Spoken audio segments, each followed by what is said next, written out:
Hello and welcome back to the channel guys. इस video में हम लोग जर्नल का पार्ट 2 सीखने वाले हैं, जो कि क्लास 11 आईएससी हो या सीबीएसई हो या किसी भी बेसिक, कोई भी अगर बेसिक अकाउंटिंग का नॉलेज गेन करना चाहता है जर्नल के बारे में, तो इसके लिए बहुत ज़्यादा इम्पोर्टेंट है ये वीडियो। जैसे कि प्रीवियस वीडियो में, आपको प्लेलिस्ट में मेरा प्रीवियस वीडियो मिलेगा, वहाँ पे हम लोगों ने ट्रेडिशनल रूल और मॉडर्न रूल के बारे में डिस्कस किया था। अलॉन्ग विद दैट कुछ 8-10 जर्नल एंट्रीज भी वहां पे हम लोगों ने बनाना सीखा था। आज इस वीडियो में मैंने कुछ इम्पोर्टेंट जर्नल्स, मतलब कि जो क्वाइट फ्रीक्वेंट पूछा जाता है, अराउंड 25-30 जर्नल्स होगा, वो हमने इस पीडीएफ में या इस वीडियो में प्रोवाइड किया है। इट्स नॉट दैट कि ये पीडीएफ आपको प्रोवाइड किया जाएगा, दैट्स इट। हम इस सारे जर्नल्स को डिस्कस करेंगे आपके साथ with the application of the traditional rule, और आपको एक ब्रीफ आइडिया मिल जाएगा। और आज के इस वीडियो के बाद शायद आपको बेसिक जर्नल में कोई भी दिक्कत आगे फेस नहीं होगा। चलिए, विदाउट वेस्टिंग टाइम हम लोग स्टार्ट करते हैं।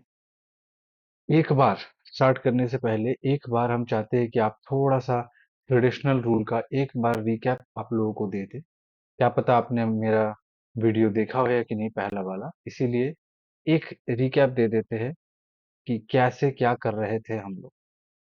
हमने आपको पढ़ाया था कि अकाउंट्स को बेसिकली आप दो अप्रोचेस में, मतलब जर्नल को आप दो अप्रोच के थ्रू बना सकते हैं। एक है ट्रेडिशन अप्रोच, या आप बोले तो ट्रेडिशनल अप्रोच, और दूसरा जो है वो है मॉडर्न अप्रोच। अब ये जो ट्रेडिशनल अप्रोच है, इसी को हम लोग गोल्डन रूल के नाम से जानते हैं। और under traditional approach there are three kinds of account. One is personal, one is real, and another one is nominal. किस अकाउंट के अंदर क्या आता है वो हमने प्रीवियस वीडियो में डिस्कस किया है, फिर भी इस वीडियो में हम आपको ब्रीफ नॉलेज जरूर प्रोवाइड करेंगे। पर्सनल अकाउंट में तीन चीज आता है: नेचुरल पर्सनल, आर्टिफिशियल पर्सनल और रिप्रेजेंटेटिव पर्सनल। बोले तो कोई भी इंसान, नेचुरल इंसान, राम श्याम, गीता सीता रीता मीता, कुछ भी, ये सारा पर्सनल अकाउंट के अंदर आता है, along with capital and drawing, जो कि प्रोपराइटर प्रोवाइड करता है बिजनेस को। आर्टिफिशियल पर्सनल में किसी भी ऑर्गेनाइजेशन का नाम वो आर्टिफिशियल पर्सनल में आता है। और रिप्रेजेंटेटिव पर्सनल में outstanding, prepaid, income received in advance, accrued income, इन सब चीजों को रिकॉर्ड करते हैं। बैंक अकाउंट्स, लोन अकाउंट, ये सब कुछ पर्सनल अकाउंट में जाता है। रियल अकाउंट में हम लोग एसेट्स को रिकॉर्ड करते हैं, और नॉमिनल अकाउंट में expense, loss, income and gain, इन सब चीजों को रिकॉर्ड किया जाता है। इन तीनों अकाउंट्स में जो गोल्डन रूल जो है, जिसको ट्रेडिशनल अप्रोच का जो रूल होता है, जैसे कि इन तीनों अकाउंट में आपको डेबिट और क्रेडिट एनकाउंटर होगा।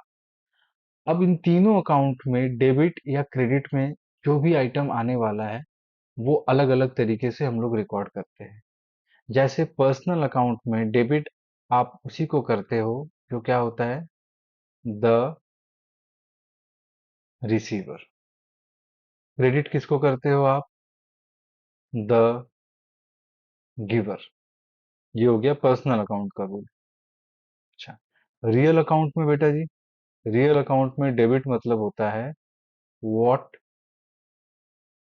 कम्स इन, और क्रेडिट मतलब होता है what goes out, what goes out. अब नॉमिनल अकाउंट में डेबिट पे क्या आता है, एक्सपेंसेस एंड लॉसेस। क्रेडिट में क्या आता है, इनकम एंड गेन। इन सभी चीजों के बारे में हम लोगों ने पहले ही डिस्कस कर लिया था अपने प्रीवियस वीडियो में, फिर भी हमने एक थोड़ा सा रिकैप दे दिया। ताकि आपको रिकॉल हो जाए और फिर हम लोग आराम से अपना जो पीडीएफ क्रिएट किया गया है जर्नल इंपॉर्टेंट जर्नल एंट्रीज का, उसके साथ हम लोग आगे बढ़ सकते हैं। चलिए, अब coming back to the PDF. देखिए, सबसे पहला, ये सबसे इंपॉर्टेंट वाइटल ट्रांजैक्शन होता है जर्नल फ्रेम करने का बेटा। सिंपल तरीका ये है कि जब भी आपको कोई ट्रांजैक्शन प्रोवाइड किया जाए, आप उस ट्रांजैक्शन को अच्छे से पढ़ें, उसमें अकाउंट्स इन्वॉल्व्ड क्या क्या है उन चीजों का पता करें। ठीक है, उसके बाद उसका नेचर को पता करें और फिर उसके नेचर के हिसाब से आप गोल्डन रूल अप्लाई कर सकते हैं। सर, एक सिंपल जर्नल में इतना कुछ करना पड़ेगा? ये बोलने में और सुनने में आपको लेंदी लगता है, बट जैसे जैसे आप प्रैक्टिस करते जाओगे, एक वक्त ऐसा आएगा कि आप डायरेक्टली फ्रेम करोगे। आपको इतना सोचने का जरूरत नहीं पड़ेगा। ये आपके प्रैक्टिस के ऊपर और अंडरस्टैंडिंग के ऊपर डिपेंड करता है। चलिए, हम दिखाते हैं कि कैसे ये किया जाता है, कैसे फॉर्म होता है। देखिए, सबसे पहला है started business with cash, motor car, bank. ठीक है, बैंक अकाउंट हटा देते हैं। बैंक मतलब प्रोप्राइटर अपना बिजनेस जैसे चालू करता है, उसने कैश इंट्रोड्यूस किया है, एक मोटर कार बिजनेस में इंट्रोड्यूस किया है और बैंक अकाउंट भी चालू किया है। मतलब इन तीनों चीजों से उसने अपना बिजनेस का श्री गणेश किया, मतलब स्टार्ट किया। ठीक है, तो अगर आप ध्यान से देखोगे, अकाउंट इन्वॉल्व इसमें बेटा क्या क्या है। एक हो गया आपका कैश, दूसरा हो गया आपका मोटर कार, तीसरा हो गया आपका बैंक अकाउंट, और ये सभी चीज जो है प्रोप्राइटर प्रोवाइड करता है बिजनेस को, और उसी को हम लोग बोलते हैं टू कैपिटल। सर, आपने तो डायरेक्ट टू लिख दिया, बताया नहीं कि कैसे डेबिट और कैसे क्रेडिट हुआ। देखिए बेटा, कैश रियल अकाउंट है। रियल अकाउंट का रूल क्या है, फटाफट बोलिए। Debit what comes in, credit what goes out. यहाँ बिजनेस में पैसा आ रहा है, बिजनेस में पैसा इंट्रोड्यूस हो रहा है, इसीलिए कैश को डेबिट। ठीक है, मोटर कार वापस से एसेट है। Same rule, debit what comes in, credit what goes out. Motor car भी बिजनेस में आ रहा है, तो डेबिट। बैंक है बेटा जी पर्सनल अकाउंट। पर्सनल अकाउंट में क्या रूल है, debit the receiver, credit the giver. तो डेबिट द रिसीवर है, बिजनेस के बैंक अकाउंट में पैसा आ रहा है, इसीलिए बैंक यहाँ पे रिसीवर है, इसीलिए बैंक को भी हमने डेबिट किया। और ये सब कुछ कंट्रीब्यूट कौन कर रहा है, प्रोपराइटर। प्रोपराइटर और बिजनेस दोनों का आइडेंटिटी अलग है, इसीलिए प्रोपराइटर कुछ भी अपने तरफ से बिजनेस में डालता है तो उसको हम लोग कैपिटल बोल के रिकॉर्ड करते हैं। ठीक है, सिमिलरली अगर वो कुछ भी बिजनेस से निकालता है तो उसको ड्राइंग्स बोल करके रिकॉर्ड करते हैं, ताकि प्रोपराइटर और बिजनेस में एक दीवार खड़ा रहे, नहीं तो दोनों एक हो जाएगा, दोनों का एक्सपेंस एक हो जाएगा। दोनों अगर एक हो जाएगा तो फिर अकाउंटिंग का जो प्रिंसिपल है, जो एस्पेक्ट, जो कॉन्सेप्ट है, जो एजम्पशन है, वो पूरा का पूरा ब्रेक हो जाएगा। अब कैपिटल भी पर्सनल अकाउंट है। पर्सनल अकाउंट में debit the receiver, credit the giver, दो चीज है। यहाँ पे कैपिटल कौन डाल रहा है, प्रोपराइटर डाल रहा है। ठीक है, तो इसीलिए यहाँ पे होगा क्रेडिट। कैपिटल को इसीलिए क्रेडिट किया गया because proprietor is the giver. Proprietor is the giver, इसीलिए कैपिटल को यहाँ क्रेडिट किया गया। और डुअल एस्पेक्ट के हिसाब से आपका दोनों साइड जो है वो इक्वल होना चाहिए। ठीक है, तो देखिए यहाँ 50,000 हो गया, यहाँ 10,000 हो गया, यहाँ 25,000 हो गया। ठीक है, अभी इन सब चीजों को आप ऐड कर लो, ये 1 लाख है, दैट कम्स टू 1,75,000। चलिए, move on to the next basic journal एकदम। Deposited 1,000 rupees in bank. आपको इस एग्जाम में ऐसे स्ट्रेट फॉरवर्ड लाइन नहीं देगा, थोड़ा सा मान लीजिए घुमा करके दे दिया कि opened A current account, opened a current account in bank. तो इसका मतलब सीधा सा बात है, बिजनेस का कैश यूज करके अपने बिजनेस के नाम पे एक बैंक अकाउंट खोलो। तो वापस से लाइन पढ़िए, डिपॉजिटेड 1,000 इन बैंक। यहाँ पे दो चीज इन्वॉल्व है, दो अकाउंट इन्वॉल्व है, एक बैंक और दूसरा कैश। अब बैंक कौन सा अकाउंट है बेटा जी, सर बैंक तो पर्सनल अकाउंट है। कैश कौन सा अकाउंट है, सर कैश तो रियल अकाउंट है। बिजनेस के कैश बॉक्स से कैश निकल करके बैंक में डिपॉजिट हो रहा है। ठीक है, तो आप रूल अप्लाई करिए। बैंक पर्सनल अकाउंट है, बैंक में यहाँ पैसा घुस रहा है, तो बैंक इज द रिसीवर। ठीक है, तो बैंक इज द रिसीवर मतलब बैंक अकाउंट डेबिट, क्योंकि पर्सनल अकाउंट में जो रिसीवर होता है उसको हम लोग डेबिट करते हैं। ठीक है। कैश रियल अकाउंट है, बिजनेस के कैश बॉक्स से कैश जा करके बैंक अकाउंट में डिपॉजिट हो रहा है, ये बात तो सही है, लेकिन बिजनेस से कैश बाहर जा रहा है, इसीलिए टू कैश अकाउंट। ठीक है। चलिए next, purchase goods worth 15,000 in cash, वापस से दो अकाउंट इन्वॉल्व है। जब भी गुड्स परचेस होता है तो हम लोग परचेस अकाउंट को याद करते हैं, याद रखिएगा। बिजनेस जिस चीज का ट्रेड करता है, जैसे अगर हम मान लीजिए मेरा मोबाइल का दुकान है, ठीक है, मेरा स्मार्टफोन, हम स्मार्टफोन बेचते हैं, तो मेरे लिए ये स्मार्टफोन एक गुड्स है, कमोडिटी है। ठीक है। तो जब भी बिजनेस जिस चीज से डील करता है और अगर उस चीज का वो ट्रेड में इन्वॉल्व होता है तो वी कॉल इट परचेस, और अगर वो बेचता है वी कॉल इट सेल। तो यहाँ पे है purchase goods worth 15,000 in cash, मतलब हमने 15,000 का सामान खरीदा। Now there are two accounts, one is purchase account, one is cash account. चलिए, one is purchase account and one is cash account. Purchase कौन सा अकाउंट है बेटा जी? परचेस हो गया सर आपका नॉमिनल अकाउंट। कैश कौन सा अकाउंट है बेटा जी? कैश हो गया आपका रियल अकाउंट।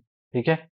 अब परचेस नॉमिनल अकाउंट के किस साइड पे आता है? परचेस जो है वो एक्सपेंस है, तो नॉमिनल अकाउंट में एक्सपेंस को हम लोग क्या करते हैं? डेबिट करते हैं। तो ये निकल करके आया परचेस अकाउंट डेबिट। और बिजनेस से जो है वो कैश चला गया, गुड्स खरीदते वक्त कैश चला गया, कैश रियल अकाउंट है, रियल अकाउंट में debit what comes in, credit what goes out. ठीक है। तो ये हो गया आपका to cash. Next, purchase goods from Ram. ये बहुत इंटरेस्टिंग एंट्री है। आप देखिए यहाँ लिखा हुआ है purchase goods from Ram, cash या चेक मेंशन नहीं किया हुआ है। इसका मतलब 100% ये क्रेडिट ट्रांजैक्शन है। याद रखो, जब भी क्वेश्चन आपका इस तरीके से रहे कि आपने गुड्स खरीदा है ऐसा मेंशन है और उस बंदे का नाम लिखा हुआ है जिससे आपने गुड्स खरीदा है, लेकिन कैश या चेक के बारे में कोई भी बात नहीं किया गया, इसका मतलब वो क्रेडिट ट्रांजैक्शन है। तो यहाँ पे भी दो अकाउंट इन्वॉल्व होता है, क्या क्या? एक तो पहले जैसा परचेस अकाउंट, और दूसरा यहाँ पे उस इंसान का नाम आ जाएगा जिससे आपने डील किया, दैट इज राम। परचेस क्या है बेटा? नॉमिनल अकाउंट है। राम क्या है बेटा? पर्सनल अकाउंट है। नॉमिनल अकाउंट में परचेस को कहाँ प्लेस करते हैं? एक्सपेंसेस में। और नॉमिनल अकाउंट में एक्सपेंस आता कहाँ है? डेबिट में। So we call it purchase account debit. Ram personal account है। पर्सनल अकाउंट में क्या रूल है बेटा? Debit the receiver, credit the giver. यहाँ पे राम गिवर है, क्योंकि राम अपना सामान बेच रहा है, राम अपना सामान हमको दे रहा है, तो हम लोग यहाँ पे राम को क्या करेंगे? क्रेडिट करेंगे, because debit the receiver, credit the giver. Credit जो होता है उसके लिए हम लोग क्रेडिट लिखते नहीं है, ये छोटा सा थोड़ा सा डिस्टेंस रख के ये जो टू हाईलाइट करते हैं ना, यही क्रेडिट को हाईलाइट करता है। चलिए अब आगे बढ़ते हैं। अगर खरीदा हुआ सामान आपको पसंद नहीं आया तो आप क्या करोगे? वो रिटर्न कर दोगे, जैसे हमने किया फिफ्थ एंट्री में। गुड्स रिटर्न वोर 1,000 टू राम। जब भी खरीदा हुआ गुड्स, परचेस किया हुआ गुड्स को आप लौटा देते हो क्योंकि आपको पसंद नहीं आया, उसको हम लोग शॉर्ट में बोलते हैं परचेस रिटर्न। ठीक है। और एक बेटर टर्म भी है, रिटर्न आउटवर्ड। ठीक है। तो यहाँ पे बाबू दो अकाउंट इन्वॉल्व हो गया, एक हुआ रिटर्न आउटवर्ड और दूसरा हो गया वो बंदा जिसको हमने रिटर्न किया, दैट इज राम। ठीक है। अब ये रिटर्न आउटवर्ड जो है वो नॉमिनल अकाउंट है, अब ये राम जो है वो पर्सनल अकाउंट है। अब अगर आप ध्यान से यहाँ देखें तो पर्सनल अकाउंट में रूल है debit the receiver, credit the giver. यहाँ पे राम को हम गुड्स लौटाते हैं तो राम गुड्स को रिसीव करता है, इसीलिए हम लोग यहाँ पे राम को डेबिट करेंगे। ठीक है। अब return outward, return outward nominal account है। जैसे कि देखिए, जब परचेस करते हैं तो परचेस को डेबिट करते हैं ना, क्योंकि वो खर्चा है। और अगर मान लीजिए हमने अपना खरीदा हुआ सामान लौटा दिया तो मेरा परचेस घट गया, मेरा एक्सपेंसेस घट गया। In that case to return outward को हम लोग क्रेडिट करते हैं। ठीक है। चलिए अब आगे बढ़ते हैं। परचेस का कहानी खत्म होने के बाद अब कहानी शुरू होता है सेल्स का। अगर क्वेश्चन जस्ट इस तरीके से लिखा हुआ है, गुड्स सोल्ड वर्थ 10,000, इसका मतलब ये वापस से कैश सेल्स है, किसी भी बंदे का नाम नहीं है, along with that credit question में मेंशन नहीं है। एक ऐसा ही सिंपल लाइन रिप्रेजेंट करता है सेल को। ठीक है। तो यहाँ पे दो अकाउंट्स इन्वॉल्व है, एक कैश और दूसरा सेल्स।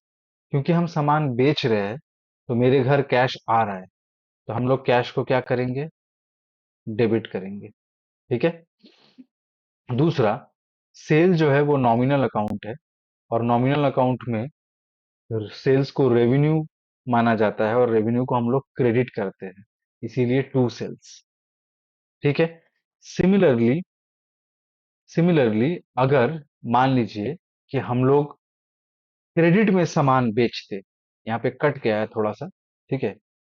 अगर मान लीजिए कि हम क्रेडिट में सामान बेचते, goods sold to Mohan ₹10,000 on credit, या ऑन क्रेडिट नहीं भी लिखते हैं।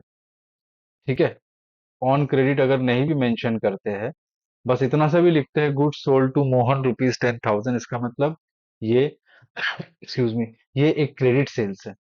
तो वापस से सेम चीज, जैसे ही क्रेडिट सेल्स होगा तो कौन कौन सा दो अकाउंट इन्वॉल्व होगा, एक जिसको आपने बेचा है और दूसरा सेल्स अकाउंट।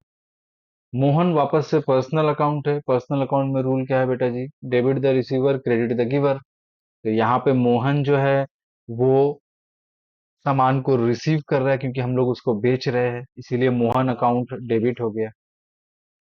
और नीचे में आ गया आपका टू सेल्स अकाउंट। सेल्स आपका नॉमिनल है, और नॉमिनल अकाउंट में रेवेन्यू, मतलब सेल्स रेवेन्यू है और नॉमिनल अकाउंट के अंतर्गत आता है, और नॉमिनल अकाउंट में रेवेन्यू को हमेशा हम लोग क्रेडिट करते हैं, इसीलिए जर्नल निकल के आता है मोहन टू सेल्स। देखिए बहुत सिमिलर सिमिलर है। अगर कैश में बेच रहे हैं तो कैश टू सेल्स, अगर क्रेडिट में बेच रहे हैं तो जिस बंदे को बेचा उसका नाम और नीचे टू सेल्स।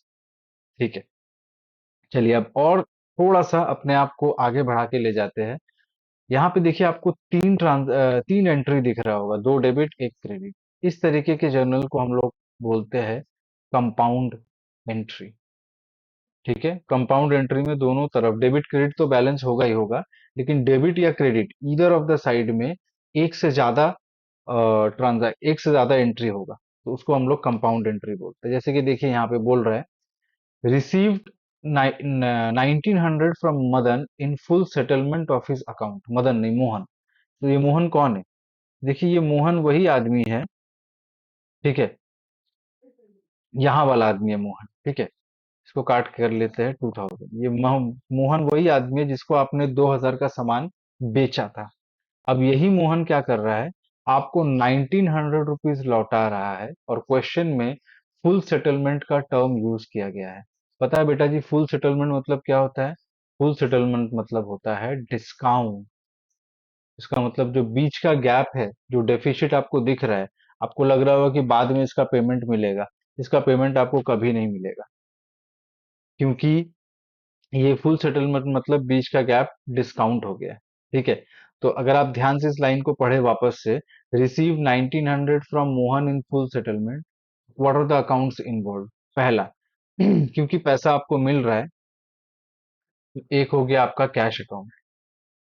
दूसरा, क्योंकि आपने सामने वाले को डिस्काउंट अलाउ किया, आपको मिलने वाला था ना 2000, तो आपने सामने वाले को क्या बोला कि ठीक है 1900 रुपीज दे दो, बाकी का हम माफ कर देते हैं। इसका मतलब आपने अपने आप को बिजनेस समझो, और ऐसे समझो कि आपने सामने वाले को डिस्काउंट अलाउ किया है। जब अपने को कैश मिलता है ना, तब हम लोग डिस्काउंट अलाउ करते हैं। जैसे कि आप किसी दुकान में गए, अपने मन से डिस्काउंट नहीं ले सकते, वो सामने वाला आपको डिस्काउंट अलाउ करने वाला है, तब आप डिस्काउंट रिसीव करोगे। सिमिलरली अगर मेरा बिजनेस है, मेरे को कोई बंदा पैसा देने वाला है, और अगर वो बंदा पैसा कम देता है, वो मेरा डिसीजन है। हमने उसको बोला कि पैसा कम दो, क्योंकि बीच का जो गैप हो गया वो डिस्काउंट हो गया, जो हमने उसको अलाउ किया, that is known as discount allowed. तो यहाँ पे कैश अकाउंट एक हो गया, एक बेटा जी डिस्काउंट अलाउड अकाउंट आ गया, और एक हो गया जो ये पैसा दे रहा है। ये पैसा कौन दे रहा है? मोहन दे रहा है। अच्छा, मोहन पर्सनल अकाउंट है, debit the receiver credit the giver. Mohan यहाँ पे पैसा दे रहा है, इसलिए मोहन को हम लोग क्या करते हैं, क्रेडिट करते हैं। कितने से क्रेडिट करेंगे मोहन को? 2000 से, क्योंकि मेरे को मोहन से तो 2000 ही मिलना था, जिसमें से 100 रुपया का हमने उसको डिस्काउंट दे दिया। तो अपने को जो मिला, जो निकल करके आता है अपने को, वो है 100 रुपीज का डिस्काउंट। ठीक है, जो निकल करके आता है वो होता है 100 रुपीज का डिस्काउंट। चलिए अब आगे बढ़ते हैं। Motor car purchase from business for business use, money contributed for such purchase is from savings is from his savings account, that is 1 lakh. मतलब सिंपल बात है, क्वेश्चन का स्ट्रक्चर थोड़ा गलत हो गया, लेकिन मीनिंग आपको हम बता देते हैं कि बिजनेस के लिए एक मोटर कार खरीदा गया, और खरीदते वक्त जो पैसा आया वो प्रोपराइटर के सेविंग्स अकाउंट से लाया गया। इसका मतलब सिंपल सा बात है कि प्रोपराइटर बिजनेस में मोटर कार अपने सेविंग से लाया है। प्रोपराइटर की तरफ से कोई भी कंट्रीब्यूशन किया जाए, चाहे वो कैसे भी पैसा को इंट्रोड्यूस क्यों ना करे, उसको हम लोग बोलते हैं कैपिटल। तो यहाँ पे ध्यान से देखिए, मोटर कार एक एसेट है जिसको हम लोग रियल अकाउंट के नाम से जानते हैं। रियल अकाउंट में debit what comes in, credit what goes out. तो मोटर कार बिजनेस में आ रहा है तो उसको हम लोग डेबिट कर दिए। और कौन डाल रहा है ये पैसा? ये पैसा डाल रहा है प्रोपराइटर। प्रोपराइटर जब भी कोई पैसा डालता है उसको हम लोग कैपिटल बोलते हैं। कैपिटल किस तरफ आता है? कैपिटल जो है वो पर्सनल अकाउंट में आता है। ठीक है, तो यहाँ पे प्रोपराइटर द गिवर है, इसीलिए कैपिटल को हम लोग क्रेडिट करते हैं। चलिए और आगे बढ़ते हैं थोड़ा सा। फिर वापस यहाँ यहाँ पे लिखा हुआ है कि उसने वापस से 50,000 कंट्रीब्यूट किया अपना वाइफ का ज्वेलरी बेच करके। अब वो वाइफ को ज्वेलरी बेचे, घर का सामान बेचे, ठीक है, मम्मी का ज्वेलरी बेच दे, पापा का कुछ सामान बेच दे, वो मैटर नहीं करता है। मैटर ये करता है कि बिजनेस में पैसा इंट्रोड्यूस हुआ, so we call it capital. तो ये वही सिमिलर एंट्री हो गया, cash account debit to capital. Next, withdrew cash worth 5,000 from business and goods worth 2,000। देखिए, प्रोपराइटर जो है वो बिजनेस से अपने पर्सनल यूज के लिए पैसा भी निकाल सकता है, सामान भी निकाल सकता है। जैसे मान लीजिए आपका एक ग्रोसरी स्टोर है, ठीक है, घर में आटा चावल दाल खत्म हो गया, तो आप गए दुकान में, पापा को बोले कि पापा घर पे ये सारा चीज खत्म हो गया, तो वो क्या करेंगे, अंदर गए, सारा स्टॉक किए, आपको दे दिया, आप घर लेके चले गए। ये बोलने में सिंपल लग रहा है, लेकिन अकाउंटिंग ट्रीटमेंट इसका किया जाता है। क्या किया जाता है? ड्राइंग्स। क्यों ड्राइंग्स? क्योंकि आपके पापा ने जो ग्रोसरी बिजनेस के लिए खरीदा था उसको पर्सनल यूज पे लगा दिया। अच्छा, फिर मान लीजिए कल दिन आप फिर उनके पास गए, जा करके बोलते कि पापा ट्यूशन फीस दे दीजिए, वो सर फीस मांग रहे हैं।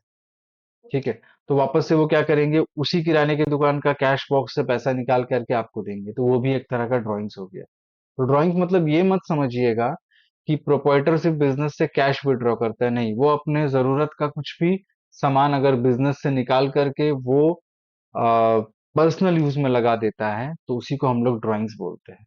ठीक है, तो अगर वो बंदा, मतलब अगर प्रोपराइटर कैश निकालता है तो we call it drawings account debit to cash. अगर वो गुड्स निकालता है, we call it drawings account debit to purchase. Sir purchase क्यों? देखिए बेटा, जब आप सामान खरीद रहे थे, परचेस अकाउंट को डेबिट किए थे, ठीक ही नहीं? तो परचेस को जितना डेबिट करते जाओगे आपका स्टॉक बढ़ता, मतलब परचेस बढ़ता जाएगा। अगर वही सामान आप पर्सनल यूज के लिए ले करके चले जाते हैं, तो वो परचेस में जो भी सामान है वो घट जाता है, तो इसीलिए परचेस को हम लोग क्रेडिट कर देते हैं। और ड्राइंग्स को डेबिट क्यों करते हैं? ड्राइंग्स तो पर्सनल अकाउंट है, ड्राइंग्स कर कौन रहा है? प्रोपराइटर। पर्सनल अकाउंट में क्या रूल है? Debit the receiver, credit the giver. यहाँ पे प्रोपराइटर को बिजनेस से पैसा मिल रहा है, ठीक है, तो हम लोग क्या लिखेंगे? Proprietor is the receiver. इसका मतलब ड्राइंग्स को डेबिट कर दिए, और परचेस को घटाना है इसीलिए उसको क्रेडिट कर दिए। इसी जगह कैश निकालते तो लिखते ड्राइंग्स टू कैश। ड्राइंग्स वापस से personal account, debit the receiver, proprietor is the receiver, उसको डेबिट कर दिए। कैश बिजनेस से जा रहा है, कैश वर्क गोज आउट। तो इसी तरीके से एक, मतलब एक क्वेश्चन में हम लोगों ने दो चीजों का एंट्री करना सीखा। चलिए अब और थोड़ा आगे बढ़ते हैं। अब यहाँ पे देखिए लिखा हुआ है cash paid to Ram after receiving discount of 200। ठीक है, मतलब मान लीजिए राम से आपको 4,000 रुपीज मिलना था, ठीक है, और आपने राम को 3,800 रुपीज दिया, बाकी 200 का डिस्काउंट। कैसे रिकॉर्ड करोगे? क्या क्या अकाउंट इन्वॉल्व है बेटा? एक है कैश, दूसरा है राम, तीसरा, क्योंकि आप पे कर रहे हैं कैश तो आपको डिस्काउंट रिसीव होता है। याद करिए, याद रखिए, जब आप शॉपिंग करने जाते हो तो आपको डिस्काउंट रिसीव होता है, लेकिन आपका दुकान है, कोई सामने वाला शॉपिंग करने आता है, आप उसको डिस्काउंट देते हो तो वो डिस्काउंट अलाउड होता है। जब बिजनेस को कैश रिसीव होता है तो बिजनेस डिस्काउंट अलाउ करता है। जब बिजनेस कैश पे करता है सामने वाले को, अब अगर कोई डिस्काउंट आता है तो वो बिजनेस के लिए डिस्काउंट रिसीव्ड है। ठीक है, याद रहेगा। चलिए अब आगे बढ़ते हैं। तो देखिए यहाँ पे कैश है, कैश बन गया क्या अकाउंट बाबू, रियल अकाउंट। राम बन गया क्या account, personal account. Discount receive क्या बन गया, नॉमिनल अकाउंट। सर कौन सा डेबिट कौन सा क्रेडिट, देखिए कैश तो हम लोग पे कर रहे हैं, इसका मतलब बिजनेस से कैश जा रहा है। रियल अकाउंट में अगर कैश जाता है, मतलब रियल अकाउंट बोलता है कि अगर कोई जा रहा है और अगर वो रियल अकाउंट का नेचर का है तो उसको हम लोग क्या करते हैं, क्रेडिट करते हैं। ठीक है। डिस्काउंट रिसीव्ड क्या है बेटा जी, नॉमिनल अकाउंट है। डिस्काउंट रिसीव्ड क्या है, नॉमिनल अकाउंट है। नॉमिनल अकाउंट का किस साइड पे आएगा, डेबिट या क्रेडिट, क्रेडिट पे। ठीक है, क्योंकि ये एक तरह का इनकम जैसा हो गया, टू डिस्काउंट रिसीव। और ये पैसा आप किसको दे रहे हो, राम को। राम कौन है, पर्सनल अकाउंट। पर्सनल अकाउंट में हम लोग क्या करते हैं, डेबिट द रिसीवर, ठीक है, क्रेडिट द गिवर। क्योंकि यहाँ राम को पैसा रिसीव हो रहा है तो हम लोग यहाँ पे राम को डेबिट करेंगे। तो ये क्या बन के आता है, राम अकाउंट डेबिट 4000, डिस्काउंट यहाँ पे 200 का है और कैश यहाँ पे 3800 का रिसीव हुआ है। चलिए इसके बाद दूसरा वाला एंट्री जो खर्चों का है, electric bill, telephone bill, salary, बहुत सारा खर्चा है। जब भी आपको दिखे कि क्वेश्चन बोल रहा है कि आपने कुछ एक्सपेंसेस पे किया है, तो सिंपल सा चीज है, एक्सपेंसेस को आप डेबिट करो नॉमिनल अकाउंट के रूल के हिसाब से, और कैश में पे कर रहे हैं तो कैश को क्रेडिट करो, चेक से पे कर रहे हैं तो बैंक को क्रेडिट करो। ठीक है, आगे बढ़िए। आगे में आपको क्या दिखेगा, paid rent for the building 10,000 from the business, half of which half of which is used for personal resident and rest half is used for business purpose। मान लीजिए एक बिल्डिंग में फर्स्ट फ्लोर पे आप रह रहे हैं और ग्राउंड फ्लोर में आपका बिजनेस चल रहा है। ठीक है, अब ये जो ग्राउंड फ्लोर में जो बिजनेस चल रहा है, ठीक है, ये ग्राउंड फ्लोर पे जो बिजनेस चल रहा है और ये फर्स्ट फ्लोर में आप खुद रह रहे हैं और इस पूरे बिल्डिंग का रेंट आ गया 10,000। ठीक है, अब जिस फ्लोर में आप खुद रह रहे हैं उस एरिया का जो रेंट होगा, अगर आप उसको बिजनेस से निकाल के पे करते हैं, then we will call it as drawings, क्योंकि वहां पे आप खुद रह रहे हो, रेसिडेंशियल पर्पस। लेकिन अगर मान लीजिए अगर लेकिन दूसरा वाला जो सेक्शन है जहां पे आप एक्चुअली बिजनेस कर रहे हो, ग्राउंड फ्लोर जहां पे आपका एक्चुअल बिजनेस है, उस एरिया का जो रेंट होगा उसको हम लोग ऑफिस रेंट के नाम से ही जानेंगे। दोनों में फर्क समझ में आया। जिस पार्ट में प्रोपराइटर रह रहा है उसका पैसा अगर बिजनेस से निकाल के पे करते हैं तो वो ड्राइंग्स है, क्योंकि वो तो उसका रेसिडेंट के लिए था। तो रेसिडेंट का रेंट अगर वो बिजनेस से निकाल के पे करता है तो बिजनेस के लिए वो रेंट नहीं है, बिजनेस के लिए ड्राइंग्स है। और जिस पर्पस में बिजनेस चल रहा है उस एरिया के लिए जो रेंट वो पे कर रहा है बिजनेस से निकाल के, उसको हम जरूर अपना एक्सपेंस मानेंगे, मतलब बिजनेस का एक्सपेंस मानेंगे और रेंट बोलकर ही रिकॉर्ड करेंगे। तो क्या जर्नल बैठ गया, drawings account debit 5K, office rent account debit 5K, अगर कैश में पे किया तो टू कैश, अगर चेक में पे किया तो टू बैंक। अब आगे बढ़ते हैं। Amount due from Yogesh a debtor was not recoverable. अच्छा मान लीजिए ये भी होता है, जैसे हम लोग बहुत सारे आदमी के साथ ट्रेड करते हैं, ठीक कि नहीं। एक बिजनेसमैन एक साल में, एक महीना में, एक दिन में बहुत सारे आदमी लोग के साथ ट्रांजैक्शन करता है। कुछ जेन्युइन होते हैं जो उनका पैसा लौटाते हैं, कुछ उनका पैसा नहीं लौटाते, and we call it as bad डेप्ट। We call it as bad डेप्ट। ठीक है, तो जब भी किसी डेटर से अमाउंट मिलना था और अंततः वो अमाउंट आपको नहीं मिलता है, it is irrecoverable, then we call it as bad डेप्ट। ठीक है, बैड डेप्थ बाबू नॉमिनल अकाउंट होता है, तो उसके हिसाब से उसको हम लोग डेबिट में डालते हैं, बिकॉज नॉमिनल अकाउंट में debit the expenses and losses. और जिस बंदे से वो एसोसिएटेड है उसको हम लोग क्रेडिट करते हैं।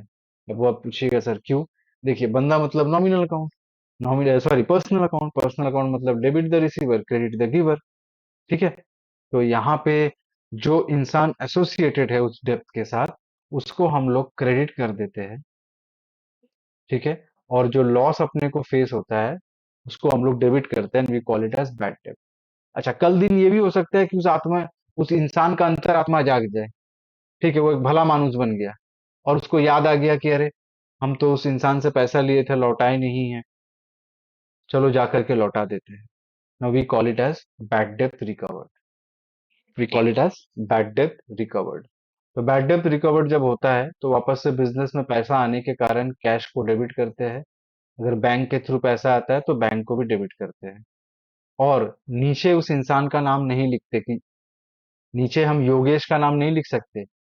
ऊपर वाला एंट्री मान लीजिए ये वाला है, योगेश बैड डेब्ट करता है और यही योगेश लौट करके अपना पैसा क्लियर करता है। योगेश का नाम नहीं लिख सकते क्योंकि योगेश का नाम बुक से ऑलरेडी हट चुका है। When I am recording bad डेब्ट, उसी वक्त योगेश का नाम बुक से हट चुका है।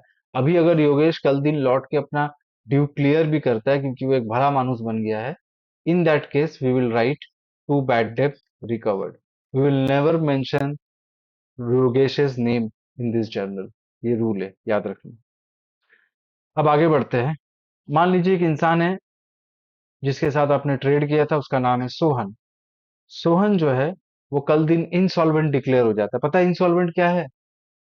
आप लोगों को पता है इंसॉल्वेंट क्या है? इंसॉल्वेंट मतलब एक इंसान जो कर्ज में डूब चुका है और वो केपेबल नहीं है उन सारे कर्ज को पे करने के लिए। We call that person to be an insolvent. Insolvent होने के कारण वो 1 रुपया में, ठीक है, बस मेरे को 60 पैसा पे कर रहा है। तो ये कैसे निकलेगा? सोहन से आपको मिलना था 10,000 और अगर वो हर 1 रुपया में 60 पैसा पे करता है, इसका मतलब वो 60% पे कर रहा है, एंड दैट इज 6,000। और बाकी 4,000 का हो गया बैड डेट। तो क्या जर्नल बनता है? कैश अकाउंट डेबिट 6,000, बैड डेब्ट अकाउंट डेबिट 4,000, टू सोहन 10,000। जितना मिलना था उसको कैश में डेबिट कर दिए, जो नहीं मिल रहा है उसको बैड डेब्ट से डेबिट कर दिए और सोहन को पूरा पूरी 10,000 से क्रेडिट कर दिए। चलिए अब थोड़ा और आगे बढ़ते हैं कुछ स्पेशल जर्नल के साथ। जैसे कि मान लीजिए बिजनेस का गुड्स निकाल करके आपने चैरिटी कर दिया। No, charity is not personal use. ठीक है। चैरिटी बिजनेस का थोड़ा नाम फैलाने के लिए, सबको सबके नजर में आने के लिए चैरिटी किया जाता है, ताकि सोसाइटी में आपके बिजनेस का थोड़ा सा नाम हो। एज अ बिजनेसमैन आपका भी थोड़ा रिकॉग्निशन बढ़े। तो जब भी आप गुड्स को डिस्ट्रीब्यूट करते हो चैरिटी के लिए, ठीक है, जब भी आप गुड्स को डिस्ट्रीब्यूट करते हो चैरिटी के पर्पस के लिए, तो सबसे पहला बात, चैरिटी अकाउंट को हम लोग डेबिट करते हैं। ठीक है। और परचेस अकाउंट को हम लोग क्रेडिट करते हैं। ठीक है। अभी हमने आपको बताया था गुड्स खरीदते वक्त परचेस डेबिट होता है, और वही गुड्स अगर बिजनेस से निकल जाए तो परचेस को क्रेडिट किया जाता है। और पर्पस क्या है? चैरिटी। चैरिटी को हम लोगों ने डेबिट कर दिया, परचेस को हमने क्रेडिट कर दिया। Next, goods given as free sample. अगर आप अपनी बिजनेस का प्रमोशन के लिए फ्री में गुड्स बांट देते हैं, then we call it as free sample. Free sample का क्या जर्नल बनता है बेटा? अगर आप फ्री में गुड्स बांटते हो तो ये बनता है सेल्फ प्रमोशन या advertisement account debit to purchase. ठीक है। चलिए अब आगे बढ़ते हैं। मान लीजिए कि गुड्स लॉस्ट बाय फायर हो गया। ठीक है। फायर, थेफ्ट, ठीक है, ये सब चीज जो है, एक्सीडेंट, ये सब अबनॉर्मल लॉस के कैटेगरी में इन सब चीजों को हम लोग रिकॉर्ड करते हैं। इन सब चीजों को हम लोग अबनॉर्मल लॉस की कैटेगरी में रिकॉर्ड करते हैं। तो मान लीजिए चोरी हो गया, एक्सीडेंट हो गया या आग लग गया। तो ये तो हो गया आपका अबनॉर्मल लॉस। अब इस लॉस की वजह से आपका जो स्टॉक है वो जल गया या चोरी हो गया या खराब हो गया, तब क्या जर्नल बैठता है? तो बेटा देखिए, लॉस तो आपको पता है नॉमिनल अकाउंट के हिसाब से डेबिट होता है। तो जिस भी कारण की वजह से लॉस हुआ है उसको आप डेबिट में रिकॉर्ड करें। जैसे loss of stock by fire, theft, etcetera etcetera, कुछ भी। और इसके वजह से क्या, किस चीज का नुकसान हुआ? आपका जो स्टॉक है वो खत्म हो गया, वो जल गया। इन दैट केस हम लोग परचेस को क्या करेंगे, क्रेडिट करेंगे। आगे बढ़िए। वापस से मान लीजिए अगर एक्सीडेंट मतलब इसी 20 और 21 जो है बेटा वो रिलेटेड है, ठीक है, नहीं 20 ठीक है, 21 के अंदर बहुत सारा केस है वो देखिए। पहला केस लॉस हो गया, ठीक है, loss by accident to purchase. दूसरा, आपने इंश्योरेंस क्लेम करा रखा था, आपने इंश्योरेंस क्लेम करा रखा था, ठीक है, क्योंकि आपने इंश्योरेंस क्लेम करा रखा था इसीलिए क्या हो गया कि आपको कंपनी से क्लेम देने के लिए वो लोग राजी हो गए, ठीक है। तो देखिए, अगर आप क्लेम मतलब अगर आपने इंश्योरेंस करा रखा है तो ये सेकंड एंट्री पास किया जाता है, insurance company account debit to loss of stock by fire theft और एक्सीडेंट। और कंपनी जब सामने से क्लेम आपको प्रोवाइड करता है तो वो ऑब्वियस सा बात है, जितना आपका नुकसान होता है उतना क्लेम आपको कभी नहीं मिलता है, आपको हमेशा उससे कम ही मिलता है, ठीक है।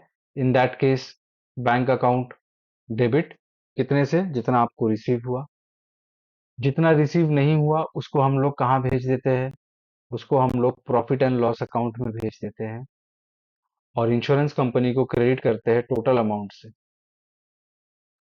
तो फिर क्या बोला, फिर से एक बार रिपीट करते हैं, अगर लॉस होता है तो आप ये एंट्री पास करिए, अगर आपने इंश्योरेंस किया हुआ है, कंपनी को क्लेम मांग रहे हैं तो ये एंट्री पास करिए। क्लेम मांगने के बाद कंपनी जितना आपको देता है वो बैंक में, जो नहीं देता है वो प्रॉफिट एंड लॉस अकाउंट में, और पूरा 1000 से हमने उसको क्रेडिट कर दिया, ठीक है। चलिए बेटा, अब आगे बढ़ते हैं। आउटस्टैंडिंग वेजेस 5000 बोले तो आउटस्टैंडिंग मतलब होता है ड्यू, यहाँ पे सिर्फ वेजेस नहीं, यहाँ पे एक रेक्टिफिकेशन हम करना चाहेंगे, ये पूरा चीज को आप ऐसे मानो आउटस्टैंडिंग एक्सपेंस। कोई भी खर्चा अगर पे करना बाकी रहता है तो उसको हम लोग बोलते हैं आउटस्टैंडिंग एक्सपेंस। ये कुछ स्पेशल केसेस है, ये वेरी स्पेशल केसेस है, ठीक है। तो अगर आपका एक्सपेंसेस पे करना बाकी है, आपको क्या जर्नल पास करना है, आउटस्टैंडिंग एक्सपेंस अकाउंट डेबिट, ठीक है, नहीं सॉरी, सॉरी, जिस भी रेस्पेक्टेड एक्सपेंस आउटस्टैंडिंग है, जो भी रेस्पेक्टेड एक्सपेंस आउटस्टैंडिंग है उसको आप डेबिट करें, मतलब expense account debit to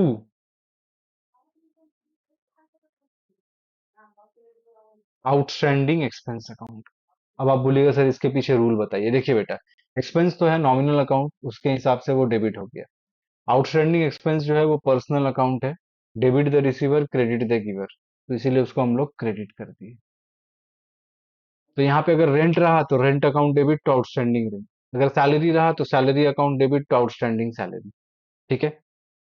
prepaid rent, अगर आपने कोई खर्चा समय से पहले पे किया, प्रीपेड रेंट मतलब यहाँ हम ये बोलना चाहते हैं एक्सपेंस पेड इन एडवांस।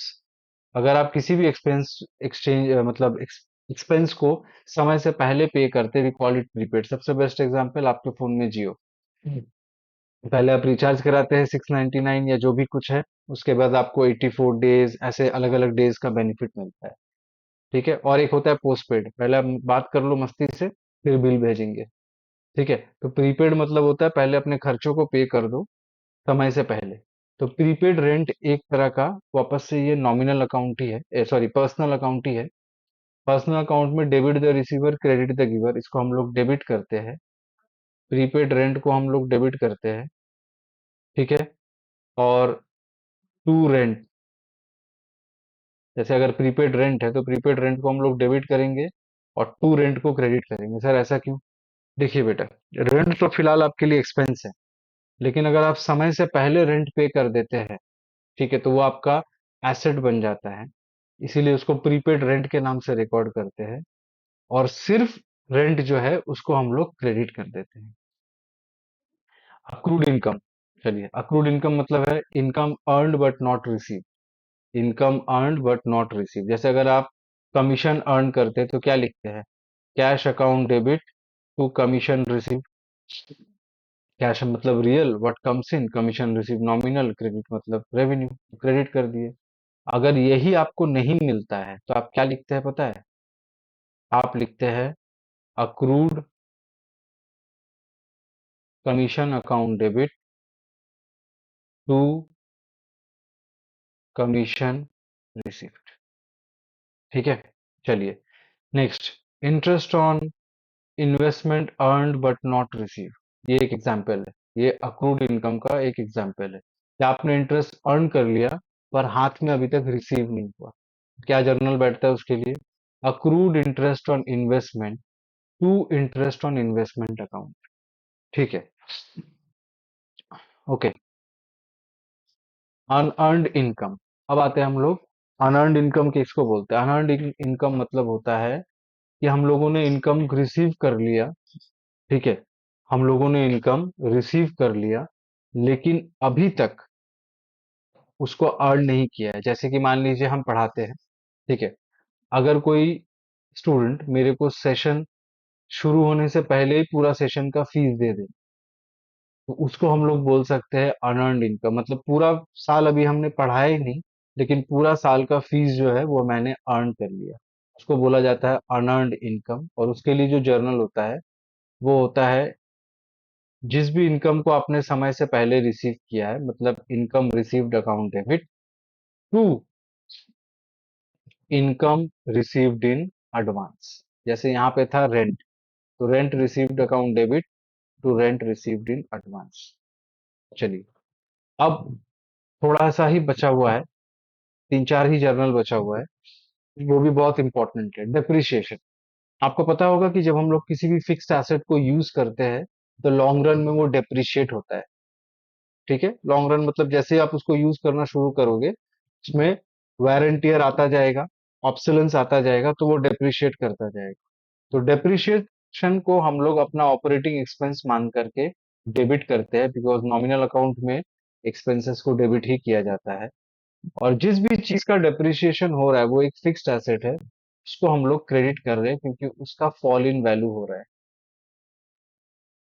चलिए आगे बढ़ते हैं। इंटरेस्ट ऑन कैपिटल के साथ प्रोप्राइटर जो कैपिटल बिजनेस में डालता है वो इंटरेस्ट का भी हकदार होता है। तो उसका जर्नल होता है interest on capital to capital account. Interest on drawing, similarly proprietor अगर बिजनेस से पैसा विड्रॉ करता है तो उसके ऊपर उसको इंटरेस्ट बिजनेस को देना पड़ता है। We call it drawings account debit to interest on drawing. ठीक है, और लास्ट वाला है पेड लाइफ इंश्योरेंस। एक चीज याद रखिए, बिजनेस का कोई लाइफ होता नहीं, तो बिजनेस का लाइफ इंश्योरेंस होता भी नहीं। अगर आपको कभी भी कल दिन पेड लाइफ इंश्योरेंस दिखे या मान लीजिए पेड इनकम टैक्स दिखे, तो समझ जाइए कि ये दोनों ही प्रोप्राइटर का खर्चा है। ठीक है, जो उसने पे किया है बिजनेस कैश से। So we will be calling it as drawings, और जर्नल बन जाता है drawings account debit cash. So that's it, guys. Hopefully, I've made myself very clear with all the important journals. ठीक है, पार्ट वन में हम लोगों ने वापस से रिपीट करता है गोल्डन रूल, मॉडर्न रूल और 8-10 ट्रांजैक्शंस के बारे में बात किया था। आज एक कॉम्पैक्ट डिस्कशन हुआ है जिसमें हम लोगों ने capital introduced, credit purchase, credit sales, return outward, return inward, along with many more important entries are being discussed in this video. आप इन सभी और आप इस वीडियो को पूरा अच्छे से देखें और इन सभी जर्नल्स को प्रैक्टिस करें, अपना बुक का एक्सरसाइज से सॉल्व करें। कुछ भी दिक्कत हो तो आप कमेंट सेक्शन में बोल सकते हैं। I will make sure that you get a reply on that. Till then, thank you, farewell, study hard.